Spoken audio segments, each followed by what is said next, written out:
جناب بلال فرماتے ہیں جب سے پیدا ہوا تب سے غلام تھا، کبھی کسی نے میرے کپڑوں کی فکر نہیں کی تھی، مجھے تو امیہ 4 دن روٹی نہیں دیتا تھا۔ فرماتے ہیں جب میں گیا ابو بکر کے ساتھ، ابو بکر صدیق نے ایک چٹائی بچھائی، صدیق اکبر چٹائی کے اوپر میرے ساتھ بیٹھ گئے۔ فرماتے ہیں ابو بکر نے تیل منگایا، وہ تیل میرے زخموں پہ، ابو بکر صدیق نے وہ تیل میرے سر پہ، میری داڑھی پہ، فرماتے ہیں پھر کنگھا کیا۔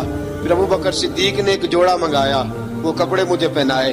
ابو بکر صدیق نے پگڑی منگوائی، وہ پگڑی کھول کے میرے سر پہ بندھوائی۔ فرماتے ہیں ابو بکر نے مجھے تیار کیا، فرمایا تو آج جا رہا ہے در رسالت مآب پہ، در رسالت مآب پہ، آج تو پہنچ رہا ہے حضور کے دروازے پہ۔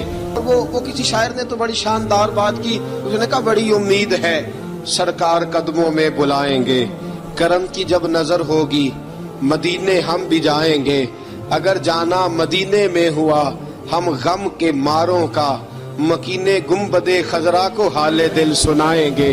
حضرت بلال حبشی رضی ان کے دل میں بڑی امنگ تھی، آج جاؤں گا در رسالت مآب پہ۔ ملا رومی لکھتے ہیں کہ جناب سیدنا صدیق اکبر نے سجایا سوارا، جناب بلال کے آنسو رکتے ہی نہیں۔ کہا باپ ہوتا ہے جو خدمتیں کرتا ہے، میں نے آنکھ کھولی تو باپ کا سایہ تو میں نے دیکھا ہی نہیں، اور فرمایا ماں تھی تو ماں جب بھی میں کام کر کے آتا تھا تو مجھے دیکھ کے میری اماں بس رو دیا کرتی تھی۔ 2-3 بہنیں تھیں، اور حضرت بلال فرمانے لگے ان بہنوں کو میں دیکھتا تھا تو وہ میرا حال دیکھ کے روتی تھی، اور جب وہ مجھے دیکھتی تھی تو میں رو دیا کرتا تھا۔